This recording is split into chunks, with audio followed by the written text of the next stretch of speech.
She was 22 and owned nothing but the clothes on her back. Cast out by the only family she'd ever known, she had a single silver dollar, a worn wooden spoon, and a destination nobody wanted, a cursed homestead on the Nebraska prairie. They laughed when she bought it for that single coin.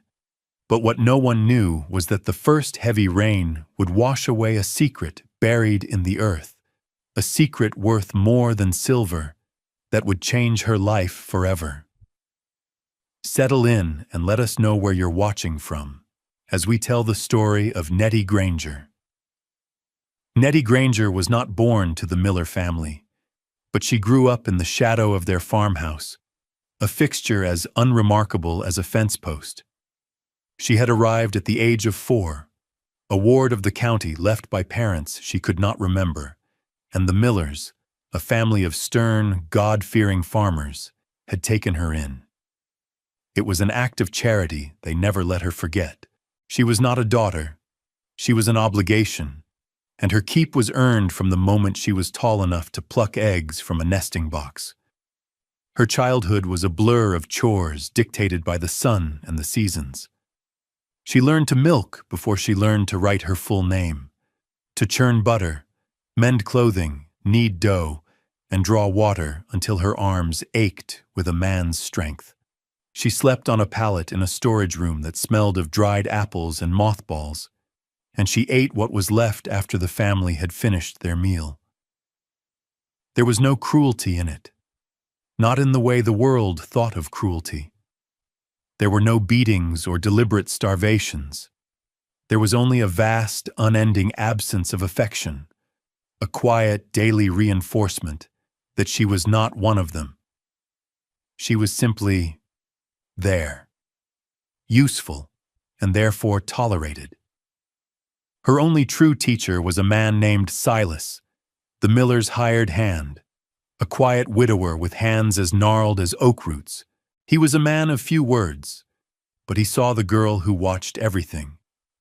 He saw her notice how he braced a loose gate post before it fell, how he checked the wind before deciding which field to burn, how he listened to the sound of the axles on the big wagon.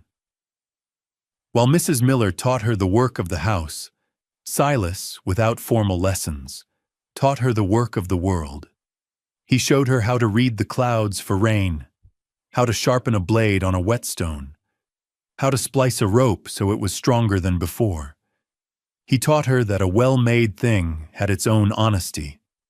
On her 10th birthday, he pressed a small, smooth object into her hand. It was a spoon, carved from a piece of pale, fine-grained maple. It was not fancy. It was perfectly balanced.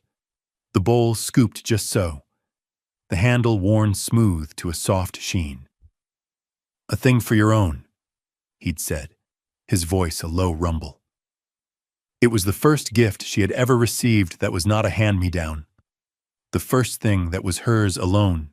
Silas passed from a lung fever 2 winters later, and Nettie was left with the spoon and the quiet competence he had nurtured in her. She kept the spoon tucked in her apron pocket, its smooth wood a constant, solid presence against her palm. She grew into a young woman who was capable, observant, and silent. She knew how to fix what was broken, how to make do with what was on hand, and how to endure. She asked for nothing and expected nothing, and in the rigid, unforgiving economy of the Miller farm, this was her greatest virtue. The end of her time at the Miller farm came not with a shout, but with a quiet conversation in Mr. Miller's cramped office, a room that smelled of ledgers and dry tobacco. It was a Tuesday in late spring, the air thick with the scent of freshly turned earth. Mr. Miller's eldest son, Thomas, was to be married in June. His intended, a merchant's daughter from town, had made it clear she would be the only woman running her new household. She did not want a hired girl of Nettie's age, a girl who was neither family nor formal staff, living under the same roof. It was a matter of propriety, she had insisted. Mr. Miller, a man who treated life as a series of transactions, saw the logic in it. He motioned for Nettie to sit on the hard wooden chair opposite his desk, a chair usually reserved for men looking to buy seed or sell livestock. He did not meet her eyes. He looked at the ledger in front of him, his finger tracing a line of figures. "Nettie," he began, his voice flat and final. "You have been with us for 18 years. You have been a good worker." He paused, clearing his throat. "But things are changing. Thomas is bringing home a wife. The house will be hers now." He slid a single, polished silver dollar across the worn surface of the desk. The coin spun for a moment before settling, its gleam stark against the dark wood. "This is for your service. It is time for you to make your own way." There was no room for argument. It was not a discussion. It was a decree. Nettie looked at the coin, then at the man who had been the closest thing to a father she had ever known. His face was a mask of impassive resolve. She had given him 18 years of her life, her childhood, her girlhood, her strength, and it was worth $1. She did not cry. She did not plead.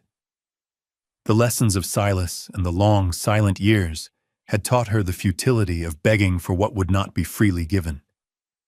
She simply nodded. "I understand," she said, her voice even. She reached out, her fingers closing around the cool metal of the coin. She stood. "I will be gone by morning." That evening, she went about her chores as always. She milked the cows, fed the chickens, and banked the fire in the kitchen stove. She moved through the familiar spaces of the house, a ghost already departed. In the small storage room, she gathered her few possessions: a spare dress of faded calico, a small Bible given to her by a traveling preacher, a mending kit, and the worn wooden spoon from Silas. She wrapped them all in a rough wool blanket, making a tidy bundle. She did not sleep. She lay on her pallet, listening to the sounds of the house settling, the groans of the wood, the quiet breathing of the family in their warm beds. At the first hint of dawn, she rose, tied her bonnet under her chin, picked up her bundle and the single dollar in her pocket, and walked out the door without a backward glance. The prairie opened before her like a vast, empty sea. The sun, just breaking the horizon, cast long, distorted shadows across an earth that was relentlessly flat, broken only by the gentle swells of the land and the endless, whispering grass. Nettie walked east, toward the town of Providence, the only settlement of any size within a 3-day walk. The name was a hollow promise in the immense silence. The road was little more than 2 ruts carved into the dirt, a faint line stretching toward an invisible destination. The wind was the first thing she noticed, and the last. It was not a gentle breeze. It was a constant physical pressure, a tireless hand pushing against her, whipping strands of hair from her bonnet, and filling the air with a fine, gritty dust that coated her tongue and stung her eyes. It sawed through the tall grass with a sound like a great, indrawn breath that never ended. She walked with a steady, practiced rhythm, the gait of someone accustomed to long hours of physical labor. Her bundle, tied over her shoulder, was not heavy, but its weight was a constant reminder of how little she possessed. The silver dollar in her pocket felt both impossibly small and monumentally heavy. It was everything she had. By midday, the sun was high and merciless. There were no trees to offer shade, no hills to break the monotony. The sky was a huge, pale, and indifferent dome. Heat shimmered off the ground, making the horizon tremble. She drank sparingly from the small canteen she had filled at the miller's well, the water already tasting warm and metallic. Her feet, clad in sturdy but worn leather boots, began to ache. she felt a profound and unnerving smallness, a solitary figure adrift in the sheer scale of the landscape. It was a place that could swallow a person whole, erase them without a trace. Yet she did not feel fear. She felt a strange, quiet clarity. The emptiness of the land mirrored the emptiness of her life until that morning. There were no more orders to follow, no more meals to cook for others, no more silent judgments to endure. There was only the road, the sky, and the steady, rhythmic work of putting one foot in front of the other. As evening approached, the sky bled into hues of orange and violet. She left the road and found a shallow depression in the prairie, a place that offered a slight reprieve from the eternal wind. She unwrapped her blanket, ate a piece of dry bread she had saved from the previous day's baking, and lay down to rest.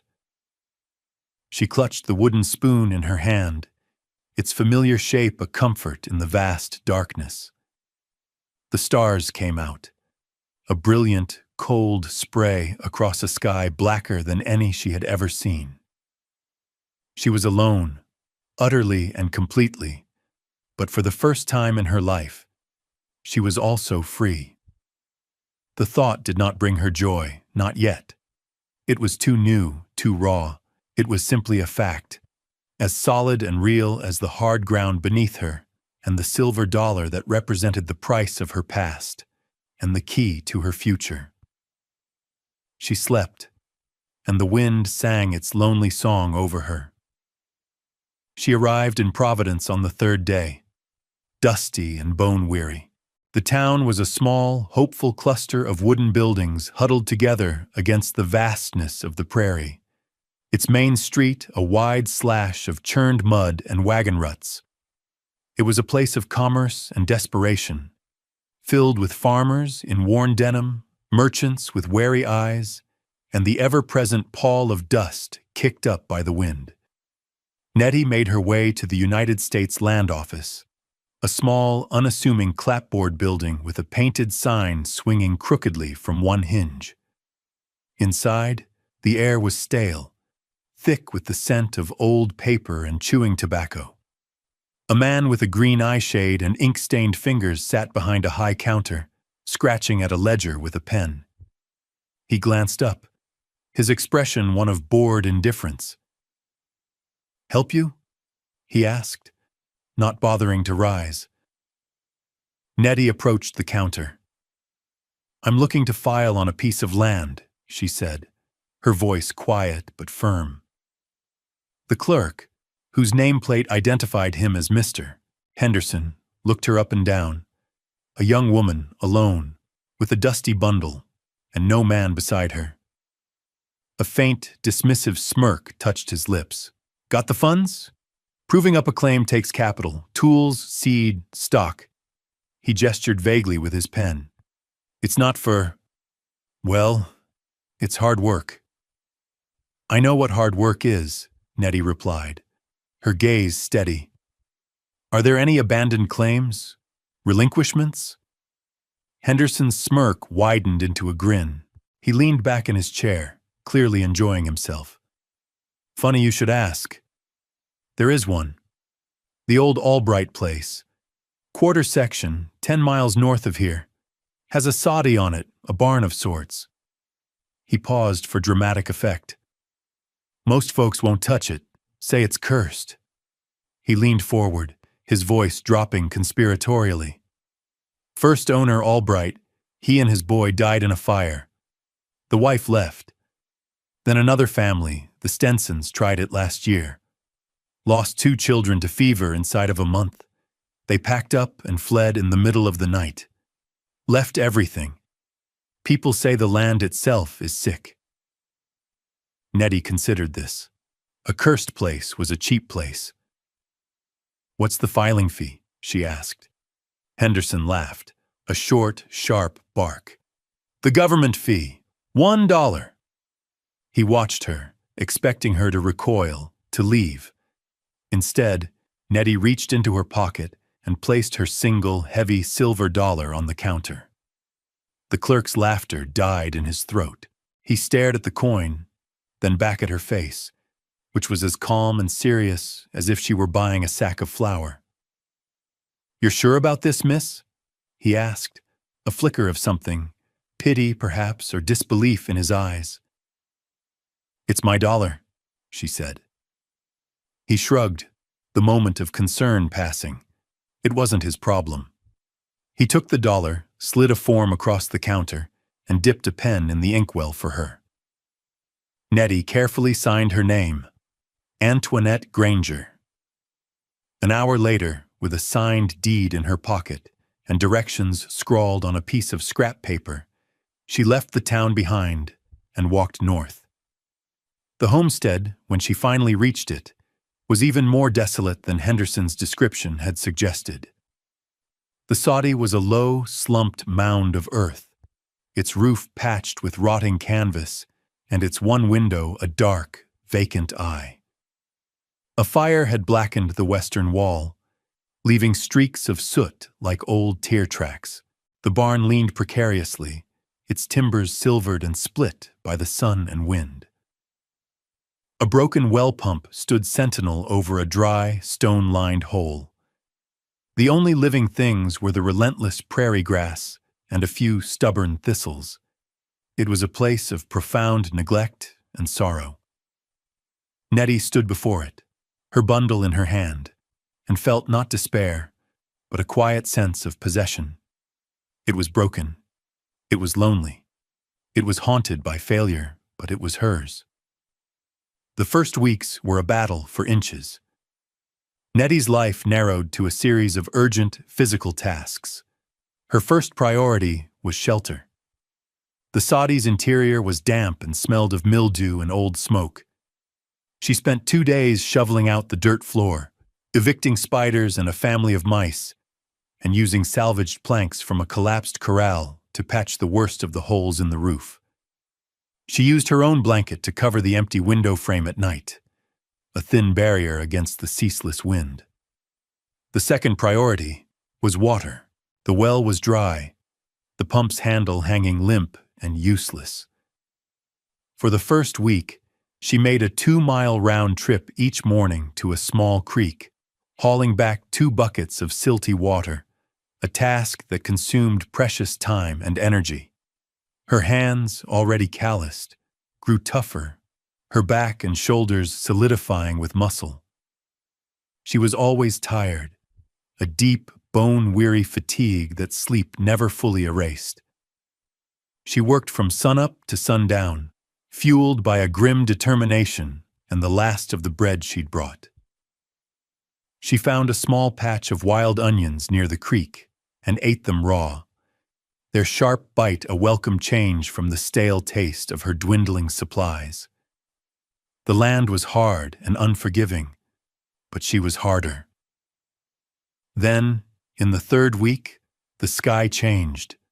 The pale, washed-out blue deepened to a bruised purple-gray. The wind, for the first time, fell silent.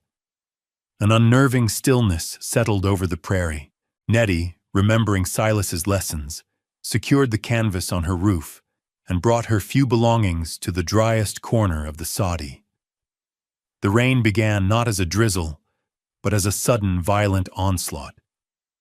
It came down in solid gray sheets, hammering the sod roof and turning the dusty ground to instant mud. Thunder cracked directly overhead, and lightning bleached the world white for a heart-stopping second. It rained all afternoon and all through the night, a relentless deluge that seemed determined to wash the world clean. Nettie sat in the dark, listening to the roar, a small leak dripping steadily into a tin cup she'd found. The next morning, the world was transformed. The air was cool and clean, and the prairie was a glistening, sodden green. A small lake had formed in the low-lying area behind the leaning barn. As Nettie stepped outside, the damp earth squelching under her boots, she saw it. The ground, a dozen yards from the barn, had given way. A ragged, circular hole, 10 feet across, had opened in the earth, its edges a mess of collapsed turf and dark, wet soil. It was a sinkhole, created by the immense volume of water. Cautiously, she approached the edge. The hole was deep, perhaps 15 feet, and at the bottom, something moved. It was water, bubbling up from the earth, clear and clean. The flood had breached an underground spring, but it was the walls of the sinkhole that held her attention. They were not just dirt. Streaked through the dark soil were thick, glittering white veins. They looked like frost or quartz, but she knew, with a sudden, heart-pounding certainty, what they were. She scrambled down the slippery side of the hole, heedless of the mud. She broke off a piece of the white crust. It was crystalline, cool to the touch. She lifted it to her tongue. The taste was sharp, unmistakable. Salt. A massive, pure deposit of it, exposed to the world. And then she saw something else. Tucked into a small niche in the rock wall, just above the new water line, was a metal box, rusted but intact. It had been wrapped in oilcloth, which had mostly rotted away. She pried it open with her fingers. Inside, protected from the damp, was a leather-bound journal. On the first page, in a neat, deliberate hand, was a letter. It began, "To whoever finds this in the year of our Lord, 1878, my name is Elias Albright. I was a geologist before I was a farmer. This land is not cursed. It is blessed. Beneath your feet lies a salt vein of uncommon purity. I was building a system to extract it when my barn burned. It was not an accident. I believe my neighbors, the Rankin brothers, suspected my discovery and sought to drive me out. They are dangerous men. This spring and this salt are your inheritance, if you are wise enough to hold it. Godspeed." The letter from Elias Albright changed everything. It was not just a confirmation of the salt. It was a warning, a legacy, and a charge. Nettie sat on the damp ground beside the newly born spring, the open journal in her lap, and read the words over and over. The world, which had been a simple, brutal equation of survival, suddenly became complex and dangerous. She was no longer just a homesteader fighting the elements. She was the guardian of a secret, a treasure that had already cost one man his life. Her first thought was of the Rankin brothers. She did not know them, but the name was a cold stone in her gut. Men who would burn a barn would not hesitate to do worse. Her isolation, once a simple fact of geography, now felt like a profound vulnerability. She knew she could not work the salt, could not profit from it, alone and unprotected. Her mind, sharpened by years of practical problem-solving, began to work. She needed to secure her claim, not just on paper, but physically. She needed tools, lumber, and allies, and she needed to do it without revealing the true value of what lay beneath her land. She carefully rewrapped the journal in the remnants of its oilcloth, hid it deep within the walls of her soddy, and made a plan. The next morning, she walked back to Providence. This time, she did not go to the land office. She sought out the town's blacksmith, a man named Abe Abernathy. His forge was at the edge of town, a smoky, clangorous place that smelled of hot metal and coal. Abernathy was an older man, built like the anvils he worked, with a reputation for being honest to a fault and wary of gossip. Nettie found him hammering a glowing piece of iron into a plowshare. She waited until he was finished. "Mr. Abernathy," she said. He turned, wiping sweat from his brow with a forearm. He recognized her as the girl who'd bought the Albright place. "The big rain," she said, by way of explanation. "It opened up a new spring on my land, a good one, but the ground is soft around it. I need to build a proper well house to shore it up before it collapses." She did not mention the salt. She focused on the water, a truth that hid the larger one. Abernathy listened, his gaze shrewd. A new spring on that cursed land was news. "Lumber costs money," he said gruffly. "So do nails, and my time." "I have no money," Nettie said plainly, "but I will have salt. I can rig a small evaporation pan. I can pay you in salt for preserving your winter meat." It was a common enough form of barter. Salt was a precious commodity, always in short supply on the prairie, most of it hauled at great expense from distant cities. Abernathy considered her offer. It was a risk, but there was something in the girl's steady gaze that he trusted. "All right," he agreed. "I'll come out tomorrow and see what you need." His help was the first link in a chain. While Abernathy measured for the well house, Nettie went to the general store, run by a widow named Martha Gable. Mrs. Gable was a sharp, pragmatic woman who had managed the store alone since her husband's death. Nettie, holding the wooden spoon from Silas in her pocket for courage, made her a similar offer. Credit for supplies, shovels, buckets, rope, in exchange for a future share of salt. Mrs. Gable, who paid dearly for the salt she sold, saw a good business proposition. "Show me you can produce it," she said, "and you'll have your credit." The community, which had whispered about the curse, began to watch with a different kind of interest. They saw Abernathy, a respected man, hauling lumber out to the Albright place. They saw Nettie, working tirelessly alongside him, digging post holes and setting beams. They saw the beginnings of a sturdy well house rising over the sinkhole.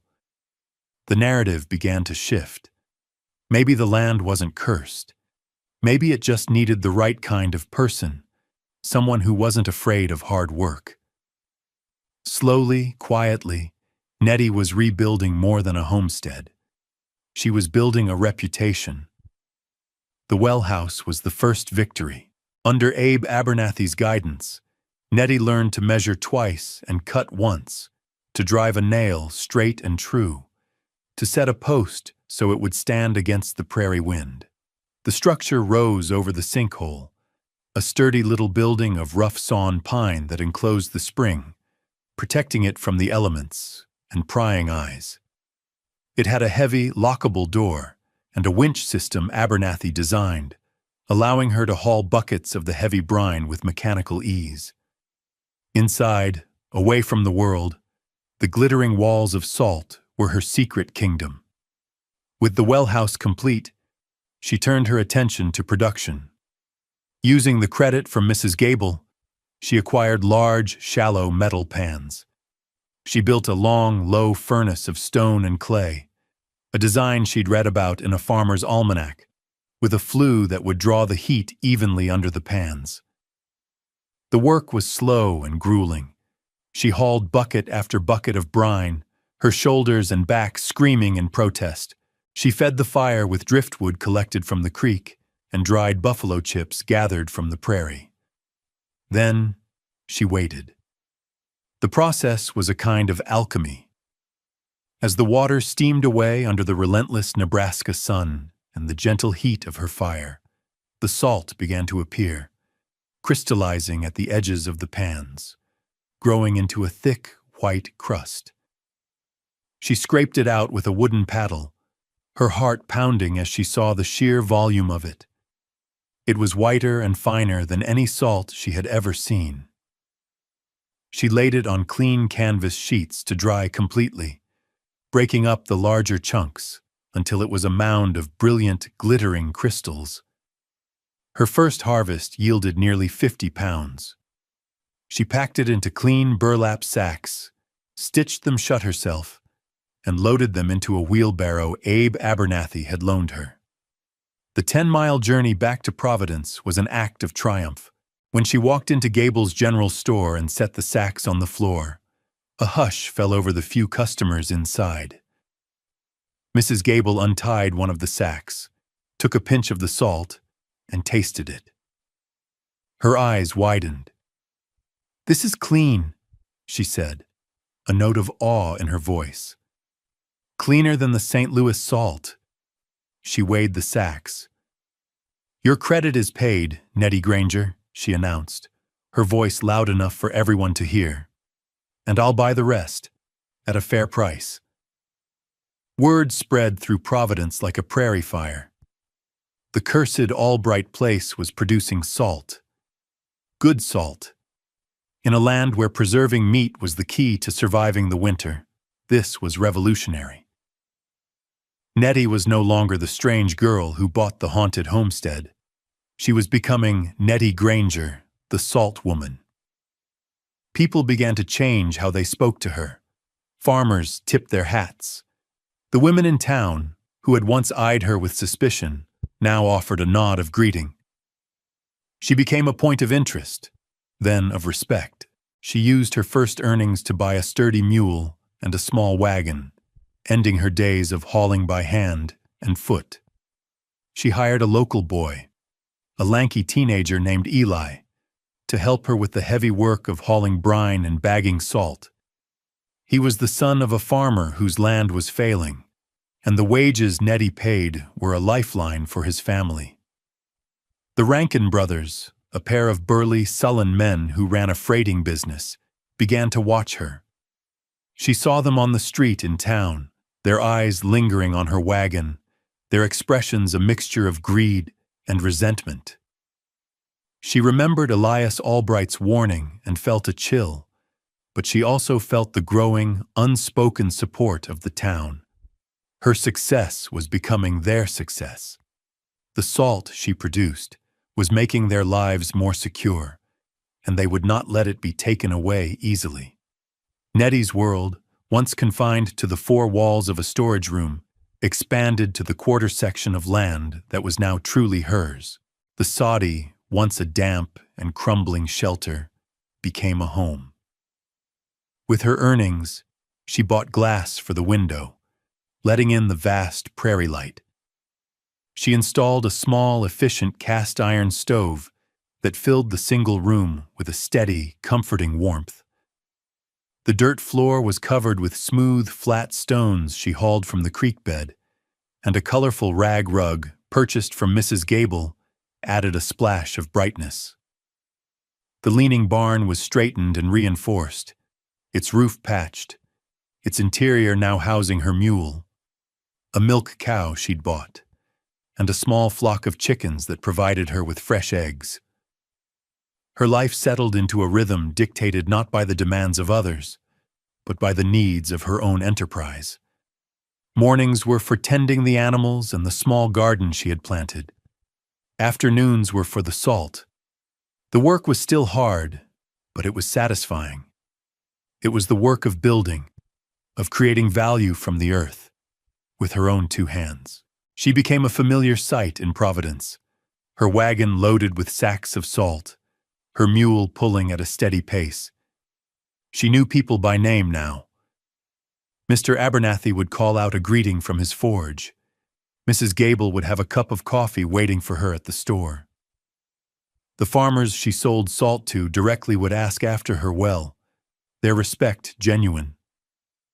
She was a part of the town's fabric, a vital thread in its economy. Small rituals began to form. Every Sunday, she would set aside her work. She would attend the small church in town, not out of the fearful obligation the Millers had instilled in her, but for the quiet sense of community. Afterwards, she often shared a meal with the Gables or the Abernathys. These were simple affairs, filled with practical talk of weather and crop prices, but they were a world away from the silent, leftover meals of her past. She was no longer an outsider looking in. She had a seat at the table. The threat of the Rankin brothers remained a shadow at the edge of her new life. They tried to challenge her claim at the land office, arguing that the spring was a public resource. But Mr. Henderson, the once smirking clerk, now saw Nettie as a significant contributor to the town's prosperity. Aided by a petition signed by half the farmers in the county, all of whom relied on her salt, Her claim was upheld. The brothers then resorted to veiled threats, their wagons sometimes appearing on the road to her homestead, only to be met by the sight of Abe Abernathy or another of her allies, ostensibly there to fix a fence or deliver supplies, their presence a clear, unspoken message of protection. The community had closed ranks around her. They had invested in her, and they would defend their investment. The unwanted homestead had transformed. It was no longer a place of curses and sorrow. It was a place of life, of purpose. It was a refuge she had built herself, a source of authority earned through labor, and a home filled with the quiet warmth of self-reliance and belonging. One evening in early autumn, Nettie stood by the well house as the sun dipped below the horizon, painting the enormous sky in strokes of fiery orange and deep purple. The prairie wind, that constant, restless presence, whispered through the tall grass, but it was no longer a sound of loneliness. It was the sound of her home. The air was crisp, carrying the scent of wood smoke from her own chimney and the faint, clean mineral smell of the drying salt. In the pocket of her apron, her fingers found the smooth, familiar shape of the wooden spoon Silas had carved for her so many years ago. She drew it out, its pale maple glowing in the fading light. It was a simple, honest tool made with care by a man who had seen a flicker of potential in a lonely, watchful girl. He had taught her the dignity of work, the value of a well-made thing. Inside the soddy, on a small shelf beside the stove, was another object she treasured. It was a piece of rock salt from the deepest part of the vein, a perfect, translucent crystal she had saved from her very first harvest. It represented the legacy of Elias Albright, a stranger from the past, who had also seen value where others saw only desolation. He had trusted the land, and he had trusted the future, a future that, by a strange turn of fate, had become hers.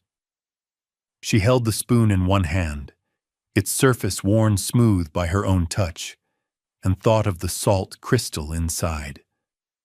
One object from a man who had offered her the first taste of kindness, the other from a man who had, through a message in a bottle, offered her a kingdom. Two men she would never see again, whose belief in the unseen had fundamentally shaped her existence. She looked down at her hands. They were not the hands of a young woman of 22.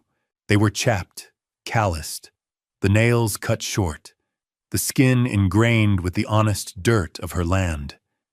They were the hands of a woman who knew how to build, to mend, to create. They were strong. They were hers. She thought of the Millers, of the single silver dollar meant to dismiss her, to erase 18 years of her life. They had cast her out with nothing, hoping she would disappear. They had underestimated her, just as everyone had underestimated this patch of land. They had seen a servant girl. Silas had seen a builder. They had seen a cursed homestead. Elias Albright had seen a hidden treasure. And in the quiet, patient work of her own two hands, she had proven the builders right. Nettie Granger was 22 and had been cast out with a single dollar.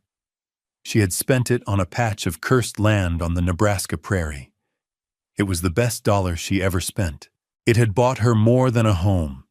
It had bought her a future written in salt, a community built on respect, and the quiet, unshakable dignity of her own strength. Thank you for joining us for this story of resilience. If stories of quiet strength and hidden value speak to you, consider subscribing and sharing this with someone who might need it. What overlooked thing in your own life holds a secret value? Let us know in the comments below. She was 19 years old, and for all intents and purposes, homeless. She had no family left to speak of, no money to fill a pocket, and no plan other than the one foot she was determined to place in front of the other. All she owned was a blacksmith's hammer, with a hickory handle worn smooth by a dead man's grip, and the $20 she'd been given for the sale of his tools. And with that $20, she bought the salvage rights to an abandoned freight wagon wrecked in the bottom of Red Creek Canyon. But what nobody in the town of Providence knew, what they couldn't see as they mocked her from the canyon rim, was that beneath the wagon's splintered floorboards lay a secret that would unmake the man who cast her out and build her a life from the wreckage. Settle in close, and let us know in the comments where you're watching from tonight. Dinah Boone was not born to the red dust of Utah territory, but to the damp, dark soil of Missouri, a place she remembered only in flashes of green and the smell of thunderstorms. Her parents had died of cholera on the trail west when she was 5, their names and faces worn away by time, until only the fact of their absence remained. She was taken in by a distant cousin in the fledgling settlement of Providence, a man whose charity was as thin and brittle as winter ice. For 10 years, she was a shadow in his house, an extra mouth to feed, a pair of hands for chores that were always the dirtiest.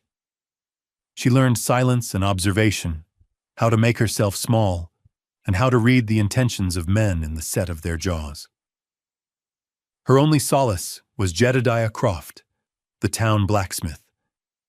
He was a widower, a man whose hands were maps of soot and calluses, but whose eyes were clear and kind. He saw the girl who lingered by his forge, watching the magic of iron and fire, and he recognized the steady focus in her gaze. He began to teach her, first simple things like banking the coals and working the bellows, then the more complex arts of drawing out steel, folding it, quenching it, and feeling the temper in the ring of a hammer strike. He taught her that every piece of metal had a memory, and every piece of wood a grain, and that a person with patience could learn to read both.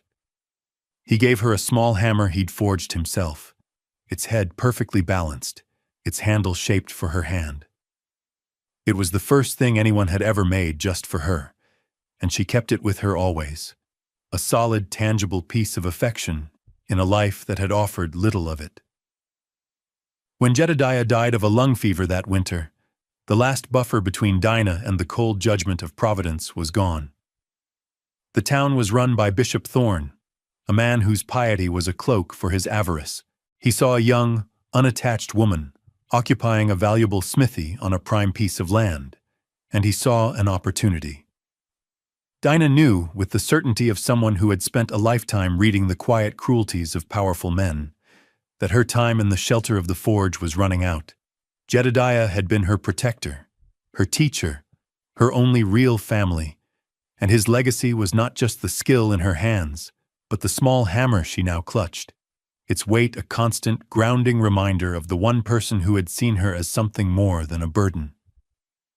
The end came not with a shout, but with the rustle of a paper. Bishop Thorne did not come to the smithy himself. He sent his clerk, a pale young man with ink-stained fingers who refused to meet Dinah's eyes. He stood in the doorway, the scent of coal dust and quenching steam swirling around him, and held out a ledger sheet. It was, he explained in a hushed monotone, a tally of debts owed by the late Jedediah Croft to the town tithing office and to Thorne's own mercantile. The figures were a fiction, a column of invented loans for tools and supplies Dinah knew for a fact Jedediah had either forged himself or paid for in cash. The total was a sum so impossibly large it could never be repaid by a girl with nothing. At the bottom, in the bishop's elegant script, was an offer. In exchange for forgiving this fabricated debt, the deed to the smithy and the adjoining lot would be transferred to the bishop's name. She was given 24 hours to vacate the premises. There was no room for argument. The paper was an edict, as cold and final as a gravestone. Dinah did not plead or weep. She had learned long ago that such displays only gratified men like Thorne. She simply nodded, took the paper, and closed the heavy oak door. The rest of that day was a quiet ritual of letting go. She cleaned the forge, sweeping the years of accumulated dust and iron filings into a neat pile. She oiled Jedediah's tools, the big rounding hammer, the flatters and fullers, the tongs he had shaped for every conceivable task, and arranged them on the rack where they belonged. A man from the mercantile came to inventory them, his eyes lingering on the Peter Wright anvil that was the heart of the shop. He offered her $20 for the lot, a pittance, but it was more than nothing. She took the money without haggling. She packed a small canvas sack with a change of clothes, a skillet, a small bag of flour, a tin of coffee, and a block of matches. She wrapped Jedediah's hammer in an oilcloth and tucked it deep inside. As the sun set, casting long, sharp shadows across the dirt street, she walked out of the only home she had ever truly known, leaving the door unlocked behind her. She did not look back. The cruelty was not in the taking, but in the sterile, administrative way it was done. A life erased by a few strokes of a pen on a ledger. She walked toward the edge of town, the $20 a small, cold weight in her pocket. She walked south, away from the orderly grid of Providence and into the wild, broken country that fell away into the canyons. The journey was not long in miles, but profound in its transition. The air grew drier, the scent of wood smoke and livestock giving way to the clean, sharp smell of sagebrush and sun-baked sandstone. The road dissolved into a dusty track that wound its way down the long, sloping escarpment, and with each step, the world of men felt more distant. She moved with a steady, unhurried pace, her eyes not on the horizon, but on the ground before her. Reading the land as Jedediah had taught her to read iron, she noted the way the junipers clung to the north-facing slopes, the patterns of erosion that spoke of ancient floods, the faint tracks of a coyote that had passed that morning. This was not a landscape of gentle comforts. It was a place of stark, honest beauty that demanded respect and attention. By late afternoon, she reached the floor of Red Creek Canyon. The walls rose up on either side, sheer cliffs of crimson and ochre rock layered like pages in a great stone book. The creek itself was a thin, life-giving ribbon of green, lined with cottonwoods whose leaves shimmered in the slightest breeze. The silence was immense, broken only by the buzz of insects and the cry of a hawk circling high overhead. She found what she was looking for a mile downstream, a small dugout, little more than a cave carved into the hard-packed earth of a cut bank. Likely an old line shack for a stockman long since gone. The roof was a lattice of juniper logs covered with soil and sod, and a crude stone chimney stood at one end. It was abandoned and crumbling, but it was shelter. She swept it out with a branch, her movements methodical and calm. She gathered dry wood, started a small, efficient fire in the stone hearth, and made a simple meal of fried dough and black coffee. As dusk filled the canyon, turning the red rock to a deep, bruised purple, she sat on a flat stone by the creek, the small hammer resting in her lap. She felt not despair, but a quiet, bracing clarity. She had been ejected from one life, and now she had to begin another, here, in this place of stone and silence. The fatigue of the day settled into her bones, a deep, satisfying ache. She had moved. She had survived. And as she watched the first stars appear in the sliver of sky above the canyon rim, she knew that tomorrow she would work. The next morning, while exploring the canyon floor for resources, she found it. The freight wagon was wedged sideways in a deep, sandy washout about a quarter-mile from her dugout. Its back axle snapped clean and its tongue splintered. It had clearly been there for some time, at least through one winter and a summer.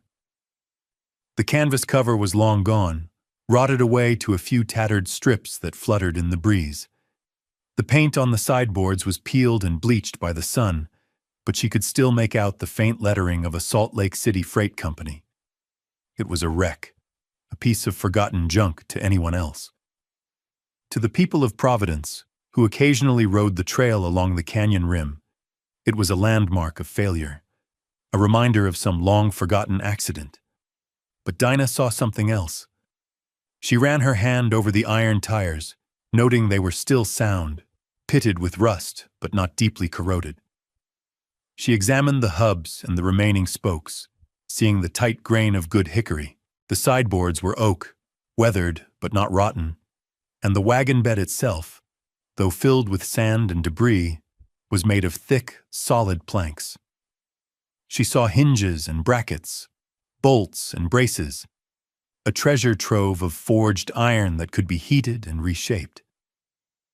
She saw lumber that could reinforce her dugout, build a door, a table, a cot. She saw not a wreck, but a kit of raw materials. The challenge was its location. It was deeply mired in the wash, weighing well over 1,000 pounds, and the bank leading up to the flat ground by her camp was steep and loose. It was a task for a team of mules and 3 strong men. Dinah had only herself. She spent the rest of the day planning, her mind working with the familiar calculus of leverage and mechanics that Jedediah had taught her. She returned to the dugout and retrieved a length of rope from her pack and began fashioning what she needed from the landscape itself, her hands sure and competent.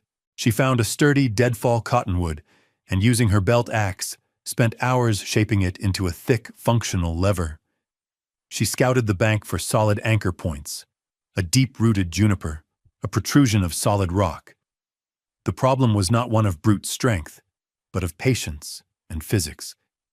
That evening, she walked back into Providence, her face set.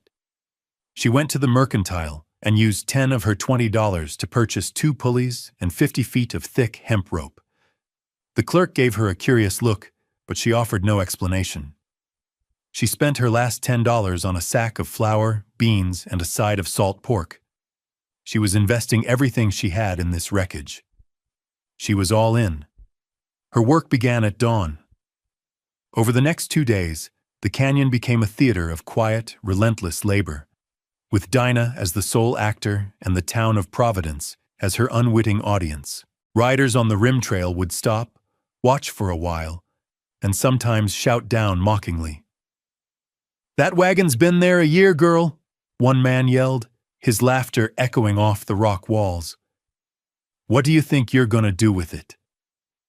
She never looked up, never acknowledged them. Her focus was absolute. She rigged a block and tackle, anchoring one pulley to the stoutest root of the juniper tree high on the bank and the other to the wagon's front axle. She used her cottonwood pole as a capstan, driving it deep into the ground and winding the rope around it, gaining precious mechanical advantage. It was a slow, grueling process. She would dig the sand and rock away from the wheels, then winch the rope, straining with every muscle in her back and arms. The wagon would groan, shift, and move a few inches, the sound of splintering wood and scraping metal sharp in the canyon silence. Then she would reset her anchors, re-rig the capstan, and begin again. Inch by inch, foot by foot, she coaxed the massive wreck up the sandy slope. Her hands were raw, her muscles screaming with effort, but her movements were economical and precise. She worked through the heat of the day, taking breaks only to drink from the creek and chew on a piece of hardtack. On the evening of the second day, with a final shuddering lurch, the wagon cleared the lip of the bank and settled onto the flat ground near her camp. She stood for a long moment, hands on her hips, breathing heavily, covered in dust and sweat, and looked at her prize. The mocking voices from the rim had fallen silent. The next morning, she began the careful work of disassembly. She started with the wagon bed, intending to use the thick oak planks to build a proper door and floor for her dugout. She used a small pry bar she'd found in Jedediah's things to work the first board loose. It was held by heavy, square-headed bolts, and as she pried, she noticed something strange. The floorboards were unusually thick, nearly 3 inches, and they didn't sit directly on the cross members of the frame. There was a gap. Her curiosity piqued. She worked more carefully, tapping along the wood with her hammer, listening to the sound. Near the front, the sound was different, hollow. She examined the joinery. It was too fine, too precise for a simple cargo floor. It was the work of a cabinet maker, not a Wainwright. Running her fingers along a seam between two planks, she felt a small, almost invisible indentation. She pressed it, and a section of the floor, about 4 feet square, lifted with a soft click. Her heart hammered against her ribs. She lifted the heavy panel away. Beneath it lay a hidden compartment, a false bottom, lined with dark felt. And nestled inside was a sight that made her forget her aching muscles, the mocking laughter, and the gnawing loneliness of the past few days. The contents of the hidden compartment were laid out with a traveler's careful precision. There were 5 long bundles wrapped in oilcloth and tied with leather thongs. A heavy, iron-banded express box, small but dense, bore the stenciled mark of Wells, Fargo and Company, and beside it, protected in a worn leather satchel, was a thin ledger book. Dinah's hands trembled slightly as she reached for the nearest oilcloth bundle. She untied the thong and unrolled the stiff, waxy fabric. Inside, resting on a bed of raw wool, was a rifle. It was unlike any she had ever seen. The stock was a deep, swirling walnut, polished to a satin sheen. The barrel was octagonal, its blued steel finish a deep, liquid black. The lockplate and hammer were engraved with delicate scrollwork, a testament to hundreds of hours of patient, skilled work. She knew enough from Jedediah to recognize master craftsmanship. She unwrapped the other 4 bundles. Each held a rifle of similar quality, each a unique piece of functional art. These were not standard-issue weapons. They were custom-built firearms for wealthy clients, worth a fortune. She turned her attention to the express box. It was locked, but the lock was simple. Using the tip of a file and a small piece of iron wire, she carefully picked it, the tumblers falling into place with a series of satisfying clicks. She lifted the heavy lid.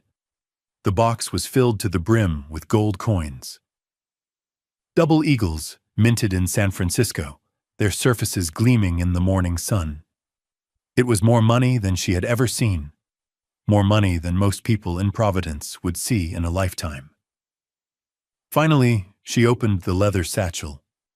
Inside was a shipping manifest and a driver's log, the ink written in a neat, steady hand. She sat on the ground, leaning against a wagon wheel, and began to read. The manifest listed the cargo: 5 custom sporting rifles, commissioned by the U.S. Department of the Interior.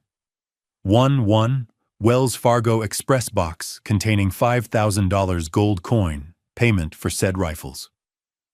The destination was the U.S. Army garrison at Fort Cameron. The sender was a gunsmith in Salt Lake City named Elias Thorne. The consignee, the man who was to receive the shipment and arrange its final transport, was his brother, Bishop Alistair Thorne of Providence. The driver's name was listed at the top, Silas Kane. The last entry in his log was dated over a year ago. It read, "Entering Red Creek Canyon, Bishop Thorne to meet me at the south end." A cold dread settled in Dinah's stomach. She remembered the whispers from a year back.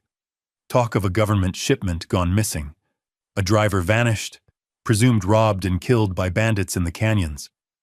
Bishop Thorne himself had led the search party, which had, of course, found nothing.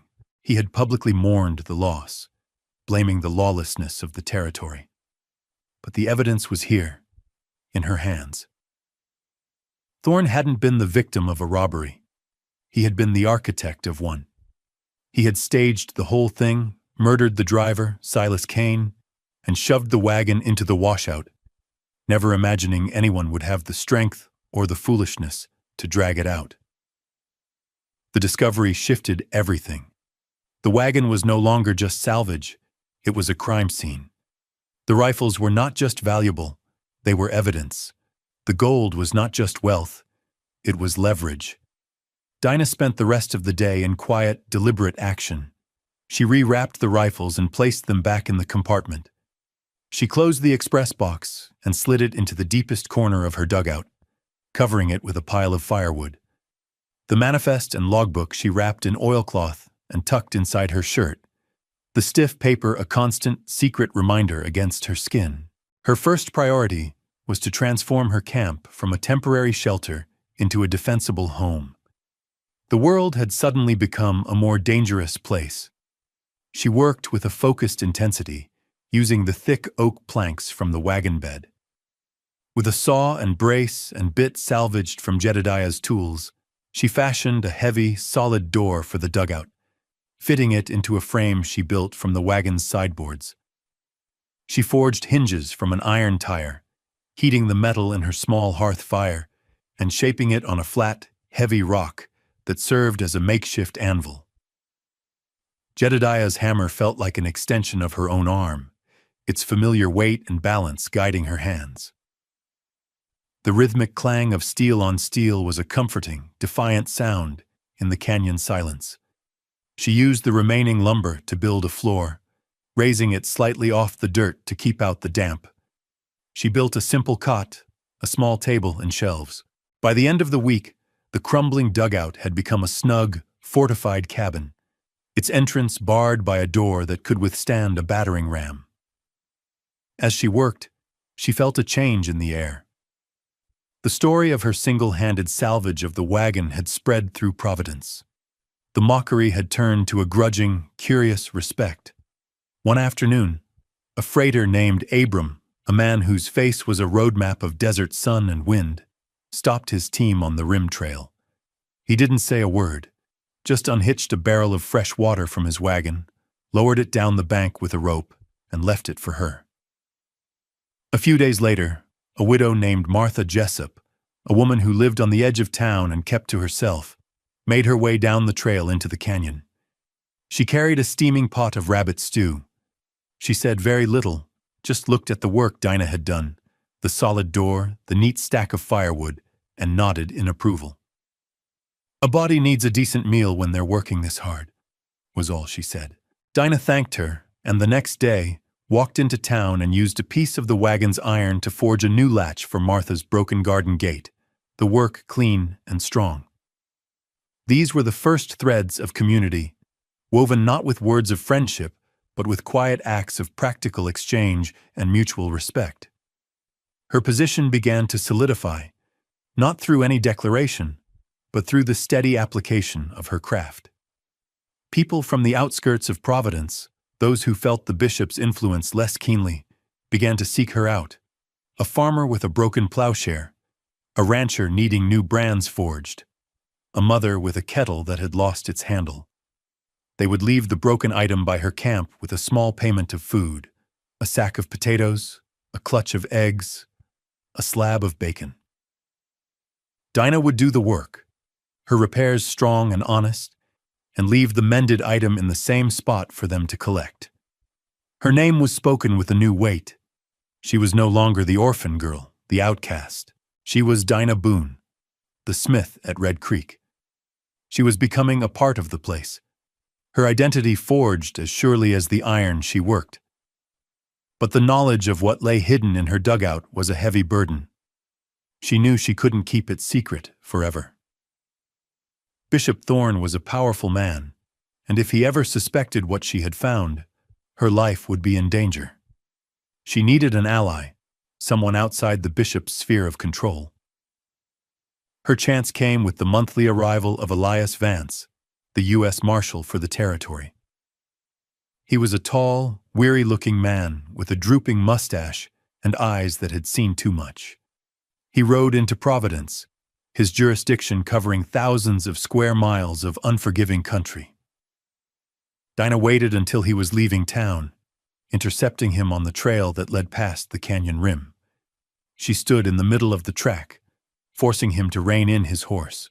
He looked down at the young woman, her face smudged with soot, her hands calloused, and his expression was one of wary annoyance. "What is it, miss?"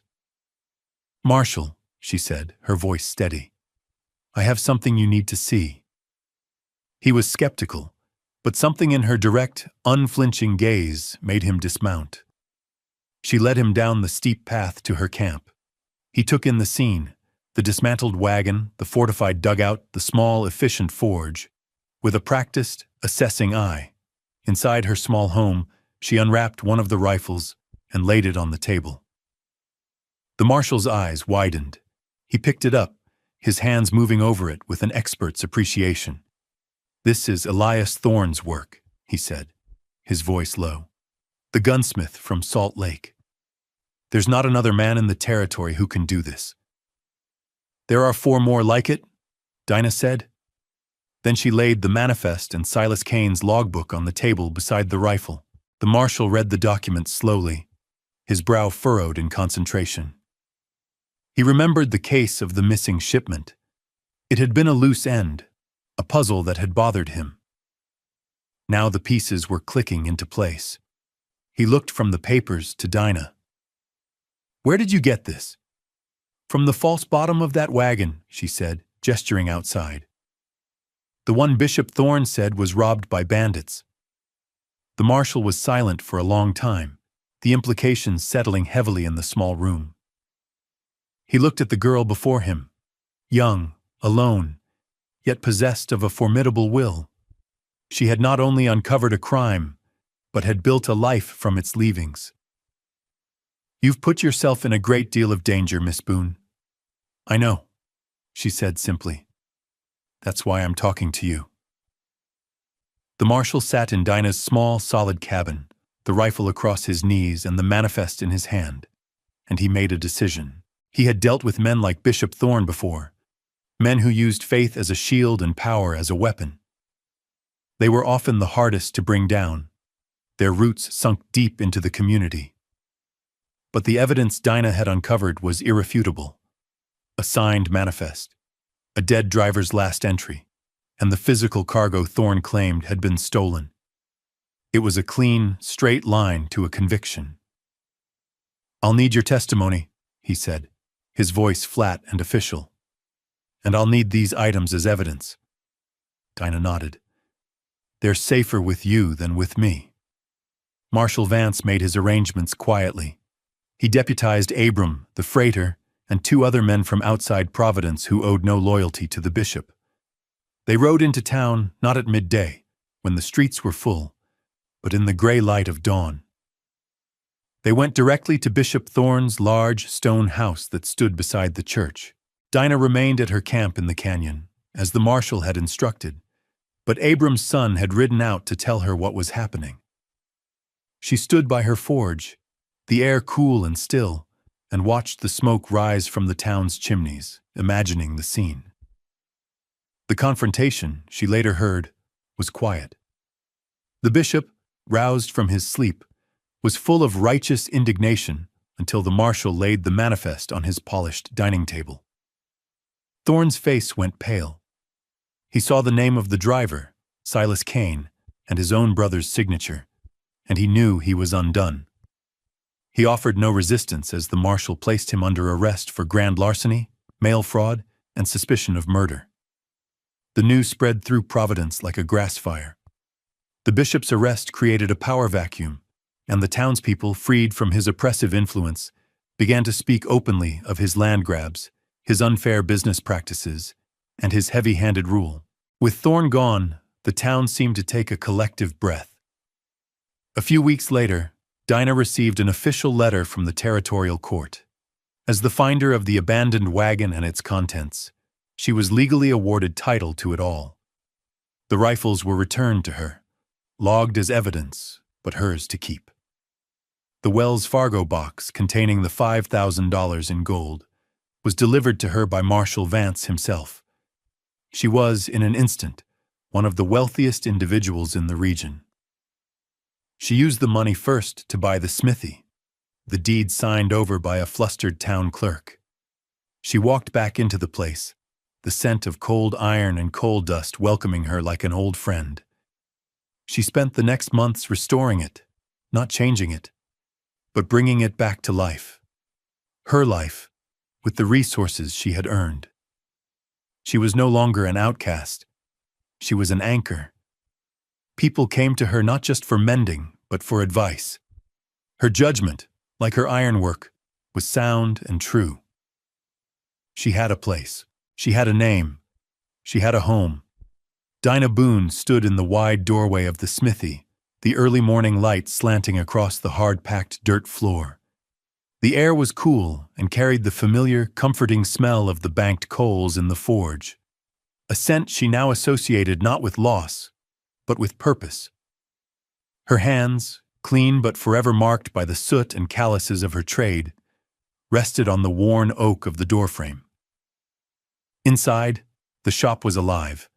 The tools were arranged on the racks, not as museum pieces, but as instruments waiting for the day's work. The great Peter Wright anvil stood solid in the center of the room, its surface scarred and beautiful from a lifetime of service. On the workbench against the far wall, two objects sat side by side. One was the small, perfectly balanced hammer Jedediah Croft had made for her, its hickory handle glowing with the patina of use and affection. It was a tool of creation, a symbol of the quiet love and practical knowledge a good man had given her. Beside it lay one of the custom rifles made by Elias Thorne, the gunsmith from Salt Lake. It was a tool of destruction, but also a thing of exquisite craftsmanship, the physical proof of a crime that had led to her salvation. It represented another craftsman, another brother, betrayed by the man who had cast her out. She thought of Silas Kane, the driver, whose last written words had been his own unwitting death sentence. In a way, he had been her hidden benefactor, leaving her a legacy he never intended, a map to justice written in a simple logbook. She had become the unlikely executor of his last delivery. The town of Providence had settled into a new rhythm without Bishop Thorne. It was quieter, perhaps, but more honest. People looked each other in the eye. Abram the freighter now stopped at the smithy on every trip, sharing a cup of coffee and news from the wider world. Martha Jessup brought her fresh bread every Saturday. Dinah Boone was 19 years old and had been homeless. She'd had $20 to her name, and she had spent half of it on the salvage rights to a wrecked wagon that everyone else saw as junk. It was the best $10 she had ever spent. We hope this story found you well. If it resonated with you, consider subscribing and sharing it with someone who appreciates a story of quiet strength. And for our question tonight, what have you found value in that others have overlooked? Let us know in the comments below. We read every one.